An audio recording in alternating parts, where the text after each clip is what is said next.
Sophia had always dreamed of living in Italy.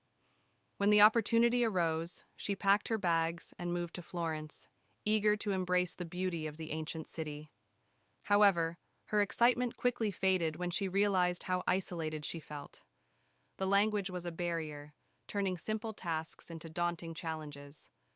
Conversations around her blurred into meaningless sounds, and the loneliness settled deep within her. One evening, as she wandered through the cobbled streets, she found herself lost in a quiet alleyway, the glow of old lanterns casting eerie shadows on the walls. Just as panic began to rise in her chest, a voice behind her spoke. "Sei persa? Are you lost?" She turned to see a young man with striking green eyes and an easy smile. I I don't speak Italian," she stammered. He chuckled. "Then let's change that. I'm Luca." From that night on, Luca became her guide, her teacher, and, before she knew it, her closest friend. Each day, they met at a small cafe where he patiently taught her new words and phrases, weaving lessons into stories of Florence's rich history. With every conversation, the city transformed. What once felt foreign now seemed familiar, as if Florence had been waiting for her to understand its secrets. But Luca himself was a mystery.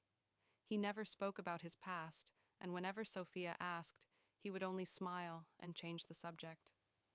One rainy afternoon, as they sheltered beneath an old stone archway, she finally pressed him for answers. "Luca, why do you help me? I know nothing about you." His expression darkened for the first time. "Maybe that's for the best," he murmured. Confused but unwilling to push further, she let it go. Yet, doubts crept in. One evening, as she practiced her Italian at the cafe alone, she overheard an elderly man speaking to the owner about a tragedy from years ago, about a young man named Luca who had vanished without a trace. Heart pounding, she rushed to the alley where they had first met. "Luca!" she called. The wind carried her voice through the empty streets, and then, from the shadows, a whisper. "Sophia."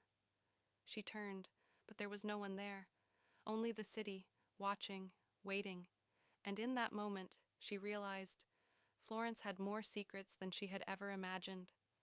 Determined to find answers, Sophia delved into old town records and visited local historians. The more she searched, the more she found pieces of Luca's story, a young scholar who had disappeared in the early 1900s. His face, preserved in old photographs, was unmistakable. It was him. Shaken, she returned to the cafe, flipping through her notebook filled with the Italian words he had taught her. Had she been speaking with a ghost all along? Or had Florence itself, in its eternal wisdom, sent Luca to her when she needed him most? As days passed, Sophia continued her research, uncovering more unsettling details. Luca had been a promising student of archaeology, obsessed with the myths and legends of Florence. His disappearance was linked to an ancient manuscript, a book that was said to contain the secrets of the city's hidden past. Some believed he had been taken by those who wanted to keep the book's knowledge buried. Others whispered that he had crossed into a realm beyond time, forever bound to the city he loved.